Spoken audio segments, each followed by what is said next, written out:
Hello, so আজকে আমাদের এই লেসনের টপিক হচ্ছে আপওয়ার্ক রেডিনেস টেস্ট। সো আপনারা যারা পুরাতন ফ্রিল্যান্সার আছেন তারা জানেন যে আপওয়ার্কে একটা সময় কিন্তু টেস্ট দেওয়া লাগতো, আপনার যে স্কিল সেই স্কিল রিলেটেড টেস্ট দেওয়া লাগতো। লাইক আপনি গ্রাফিক ডিজাইনার হইলে আপনাকে Adobe Illustrator, Adobe Photoshop, Adobe InDesign এগুলোর উপর টেস্ট দেওয়া লাগতো। সো এরকম টেস্ট দিত ওয়ার্ডপ্রেসের যারা কাজ করতো তারা ওয়ার্ডপ্রেসের উপর, দেন হচ্ছে HTML5 এর উপর, CSS এর উপর। তো এরকম বিভিন্ন টেস্ট দেওয়া লাগতো, বাট লাস্ট 1.5 বছর ধরে আপওয়ার্কের এই মানে প্রসেসটা ওরা উঠায় দিচ্ছে। সো এখন আর টেস্ট দেওয়া লাগে না। বাট হ্যাঁ, আপওয়ার্কের যে রাইজিং ব্যাচ নিয়ে আমরা কথা বলেছিলাম, রাইজিং ট্যালেন্ট ব্যাচ, সেই ব্যাচটা পাইতে হলে আপনাকে একটা টেস্ট দিতে হবে, সেটার নাম হচ্ছে রেডিনেস টেস্ট। সো আমি একটু আপওয়ার্কের প্রোফাইলে চলে যাব। সো আমি আপওয়ার্কের প্রোফাইলে চলে এসেছি। এইখানে আসার পর আপনারা যখন ফাইন্ড ওয়ার্ক মেনু থেকে এইখানে চলে যাবেন, দেখবেন আপওয়ার্ক রেডিনেস টেস্ট লেখা আছে।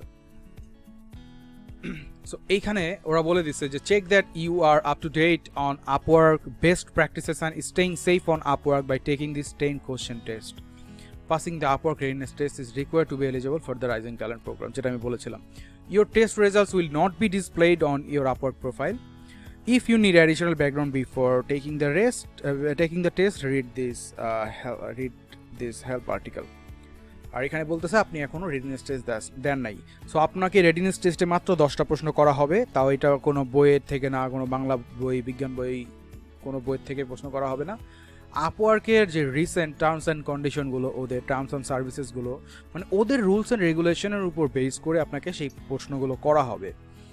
তো আপনি ফেল করলে আপনার প্রোফাইলে সেটা শো করবে না, মানে ক্লায়েন্টের সাথে দেখবে না, আপনার প্রোফাইলে এই জায়গায় দেখাবে। আর আপনি যতবার খুশি ততবার দিতে পারবেন রেডিনেস টেস্ট।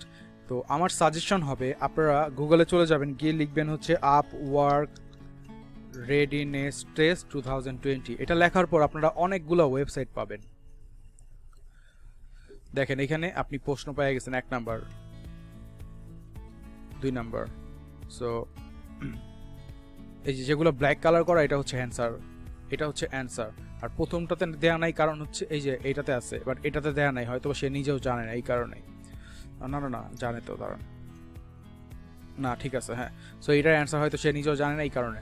সো আপনারা এইভাবে করে প্রশ্নগুলো রিসার্চ করবেন। যেমন এই ওয়েবসাইটে যদি আসি তাহলে দেখেন কোশ্চেন 1-এ যেটা বোল্ড করা এটা হচ্ছে অ্যান্সার, এটা বোল্ড করা অ্যান্সার, এটা বোল্ড করা অ্যান্সার, এইটা বোল্ড করা এটা হচ্ছে অ্যান্সার। সো এই যে রেডিনেস টেস্ট, এটা কিন্তু চেঞ্জ হয় কারণ আপওয়ার্কের রুলস অ্যান্ড রেগুলেশন চেঞ্জ হয়। সো আপওয়ার্কের রুলস অ্যান্ড রেগুলেশন অনুযায়ী ওদের প্রশ্নগুলোও চেঞ্জ হয়। সো দ্যাটস ওয়াই আপনাকে তখন টার্মস অ্যান্ড কন্ডিশনগুলো ভালোভাবে পড়তে হবে। যেমন ওরা কি বলে দেখেন, prepare for the test. To prepare for the Upwork readiness test you may wish to review some of our key safety tips, policies and our terms of service.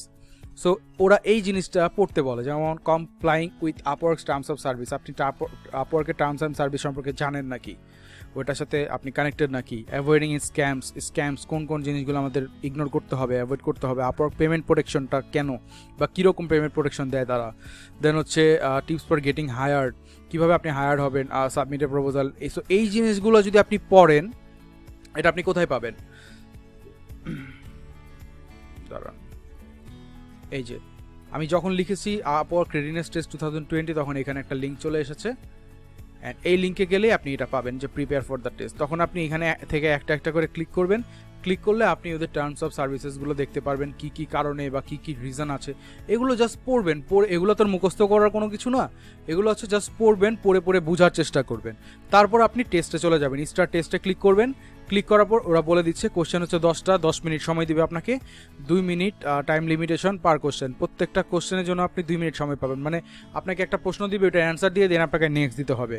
R overall সময় দিবে 10 মিনিট। তো একটা প্রশ্নের জন্য আপনি 2 minute সময় পাবেন। 2 মিনিটের মধ্যে না দিলে অটোমেটিক ওটা স্কিপ হয়ে পরের প্রশ্নে চলে যাবে। সো স্টার্ট টেস্ট দিলে তখন আপনি প্রশ্নগুলো দেখতে পারবেন। সো আমি আর এখন স্টার্ট টেস্ট দিচ্ছি না, আপনারা ফার্স্টে রিসার্চ করবেন, রিসার্চ করে দেন হচ্ছে টেস্ট দিবেন, রেডিনেস টেস্ট। ফেল করলে আবার দিতে পারবেন, নো প্রবলেম। বাট অবশ্যই সব কিছু পড়ে নিয়ে যা আমি বলেছি। So thank you everyone, next lesson আপনাদের সাথে দেখা হচ্ছে।